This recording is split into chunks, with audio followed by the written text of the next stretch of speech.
ಅವರು ಕೂಡ ಮುಂದೆ ನಾವು ಏನು ತೀರ್ಮಾನವನ್ನು ಮಾಡಬೇಕಾಗ್ತದೆ ಅಂಥೇಳಿ ಅವರು ತಿಳಿಸಿದ್ದಾರೆ. ಸೊ KRS ಡ್ಯಾಮ್ನಲ್ಲಿ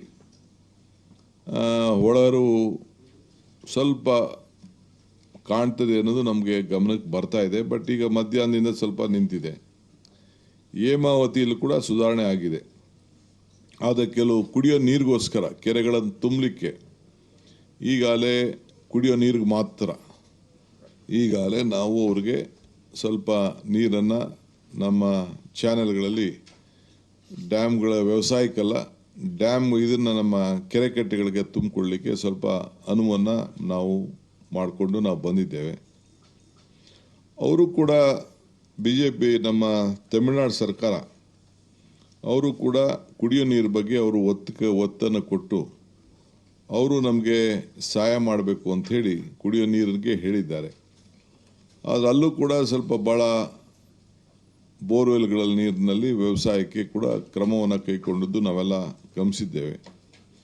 ಆದರೆ ಸಂಕಟದ ಸೂಚನೆಯಿಂದ ಸಂಕಟದ ಸೂತ್ರ ಅದರ ಬಗ್ಗೆ ನಾವು ಭಾಳ ಪರಿಣಾಮಕಾರಿಯಾಗಿ ಕಾನೂನು ಚೌಕಟ್ಟಿನಲ್ಲೇ ಗಮನ ಇಟ್ಕೊಂಡು ಕಾನೂನಿನ ತಜ್ಞರನ್ನೇ ಚರ್ಚೆಗೆ ಅವರ ಜೊತೆ ಚರ್ಚೆಯನ್ನು ಮಾಡಿ ಅವ್ರನ್ನ ವಿಶ್ವಾಸಕ್ಕೆ ತೆಗೆದುಕೊಂಡು ಅನೇಕ ತೀರ್ಮಾನ ಕೂಡ ಮಾಡಬೇಕಾಗಿದೆ.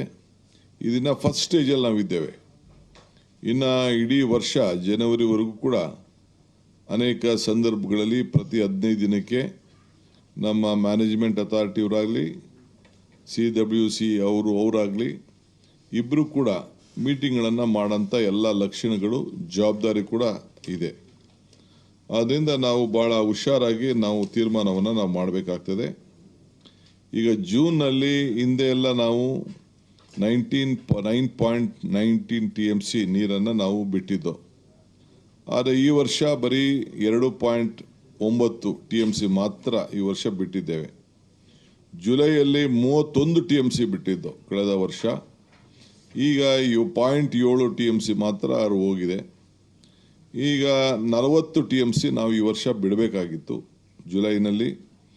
ಅದನ್ನು 40 TMC ಬದಲು ಬರೀ 3.6 TMC ಇದಕ್ಕೆ ಮಾಡಿದೆ. ಇಲ್ಲಿವರೆಗೂ ನಾವು ಯಾವ ಡ್ಯಾಮ್ನಿಂದ ಕೂಡ ಬಿಡುಗಡೆ ನಾವು ಮಾಡಿರಲಿಲ್ಲ.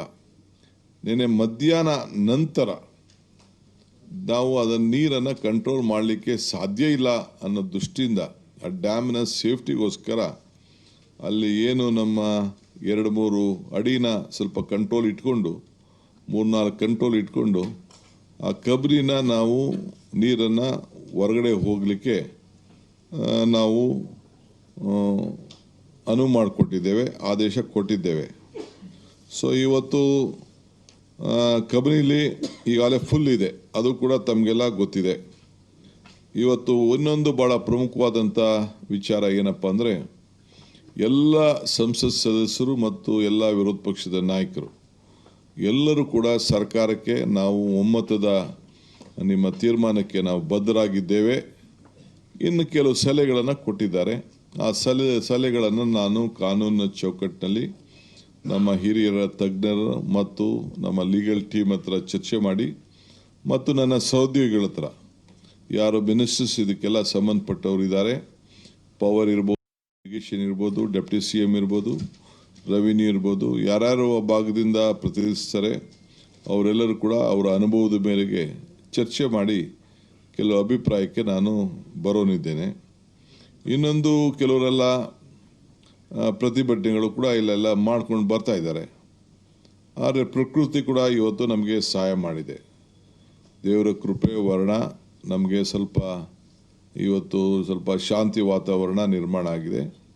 ಸೊ ನಾನೊಂದು ರಿಕ್ವೆಸ್ಟ್ ಮಾಡ್ಕೊಳ್ತಾ ಇದ್ದೀನಿ ಎಲ್ಲ ಸಂಘಟನೆಗಳಿಗೆ, ಕನ್ನಡ ಸಂಘಟನೆಗಳು, ರೈತರು ಮತ್ತು ವಿರೋಧ ಪಕ್ಷದ ನಾಯಕರುಗಳಿಗೆ, ಜನತಾದಳದ ನಾಯಕರುಗಳಿಗೆ, ಅವರೆಲ್ಲ ಕೂಡ 13ನೇ ತಾರೀಕು ಬಂದ್ ಬಗ್ಗೆ ಕರೆದಿದ್ದಾರೆ.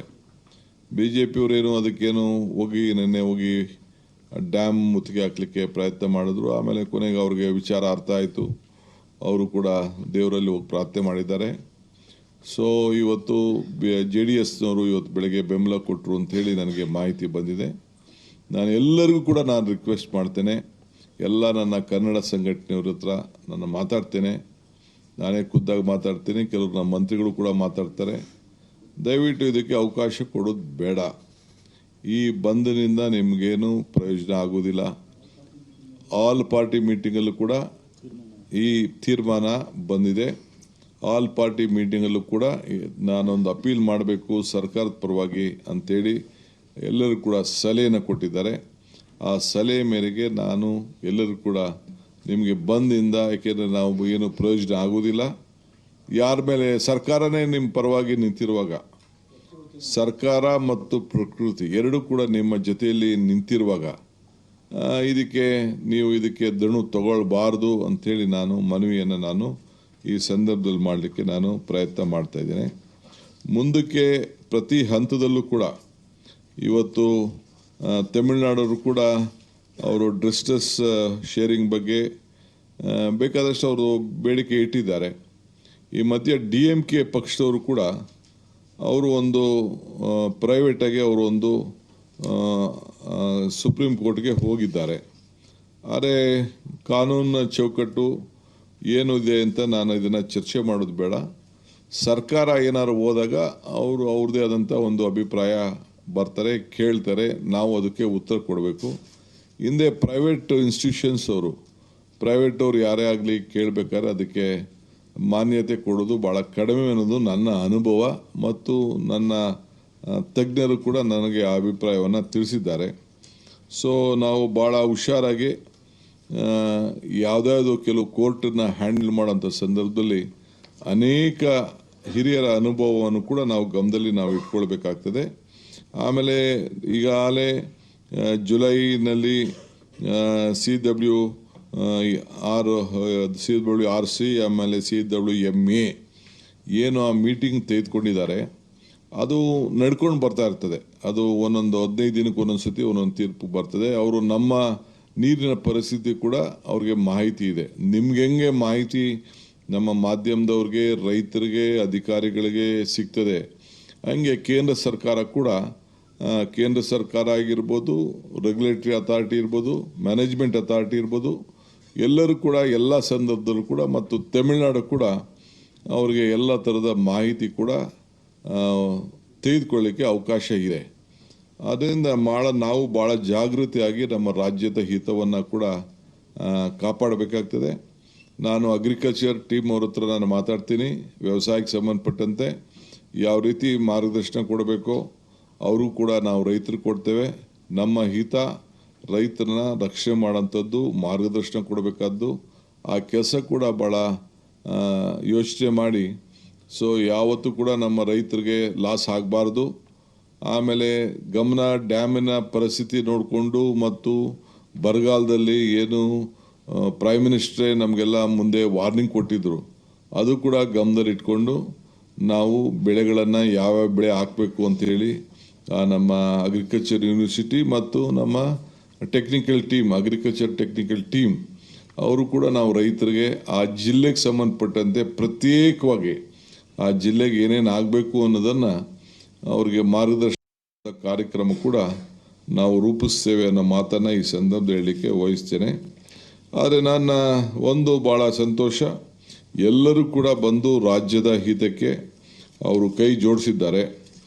ಗೌರವಾನ್ವಿತ ಪ್ರಧಾನಮಂತ್ರಿಗಳಾಗಿದ್ದಂಥ ದೇವೇಗೌಡರು ಕೂಡ ನಾನು ಬರಲಿಕ್ಕೆ ಸಾಧ್ಯ ಇಲ್ಲ, ನಾನು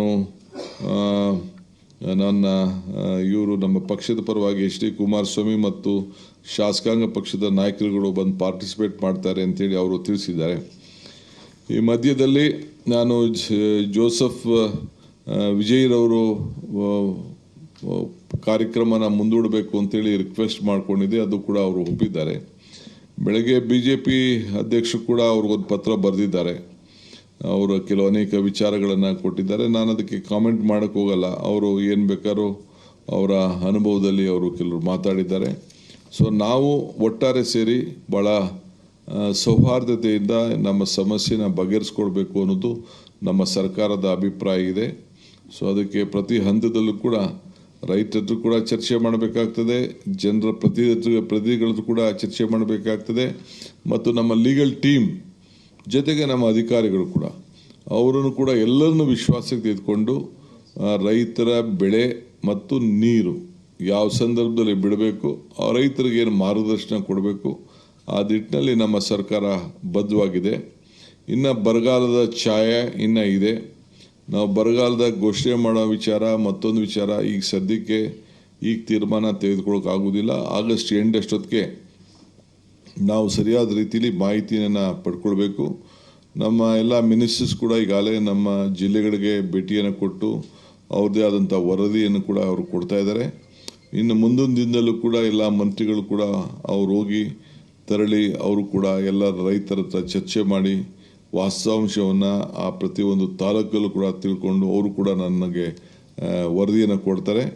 ಅದಾದಮೇಲೆ ರೆವಿನ್ಯೂ ಮಿನಿಸ್ಟ್ರು ಅದನ್ನೆಲ್ಲ ಅಸೆಸ್ ಮಾಡಿ ಟೆಕ್ನಿಕಲ್ ಆಗಿ ಏನು ಕೇಂದ್ರ ಸರ್ಕಾರದ ಗೈಡ್ಲೈನ್ಸ್ ಏನಿದೆ, MDRC ಗೈಡ್ಲೈನ್ಸ್ ಏನಿದೆ ಅದನ್ನೆಲ್ಲ ಕೂಡ ಗಮನದಲ್ಲಿ ಇಟ್ಕೊಂಡು ಅವರು ಕೂಡ ನಿಮಗೇನು ಸಂದೇಶವನ್ನು ಕೊಡಬೇಕು ಕೊಡ್ತಾರೆ. ಅದಕ್ಕೆ ಮಾಡೋಕ್ಕಿಂತ ಮುಂಚಿತವಾಗಿ ಕ್ಯಾಬಿನೆಟ್ ಕೂಡ ಅವರು ಮಂಡಿಸ್ತಾರೆ.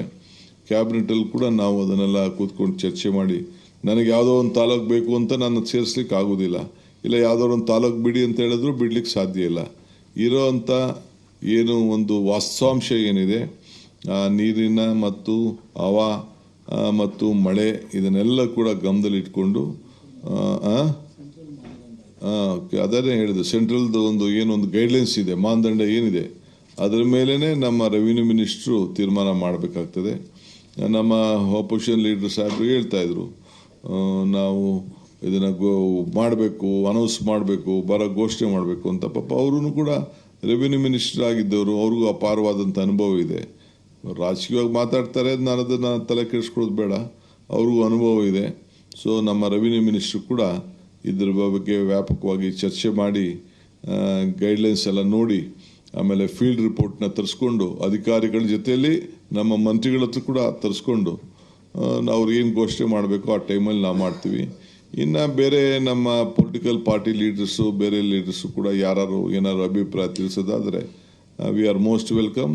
ನಮ್ಮ ರೆವಿನ್ಯೂ ಮಿನಿಸ್ಟ್ರಿಗೆ, ಡೆಪ್ಟಿ CMಗೆ ತಿಳಿಸ್ಲಿ. ಆಮೇಲೆ ನಮ್ಮ ತೀರ್ಮಾನ ಏನು ಮಾಡಬೇಕು, ಯಾವ ರೀತಿ ನಮ್ಮ ರೈತರನ್ನ ಕಾಪಾಡಬೇಕು, ಏನು ಮಾರ್ಗದರ್ಶನ ಕೊಡಬೇಕು ಆ ಕೆಲಸವನ್ನು ನಾವು ಮಾಡ್ತೇವೆ.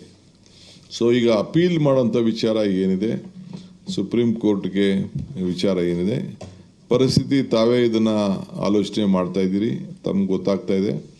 ಅದನ್ನು ಕೂಡ ನಾವು ಲೀಗಲ್ ಟೀಮ್ನ ಗಮನದಲ್ಲಿ ಇಟ್ಕೊಂಡು ಅವರ ಚರ್ಚೆ ಮಾಡಿ ಕೆಲವು ಡಿಸಿಷನ್ಸ್.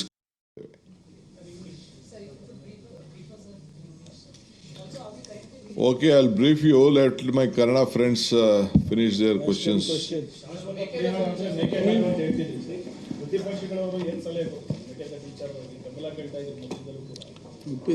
See, ಬಸವರಾಜ ಬೊಮ್ಮಾಯಿ ಅವರು ಲೀಡ್ ಮಾಡಿದ್ರು.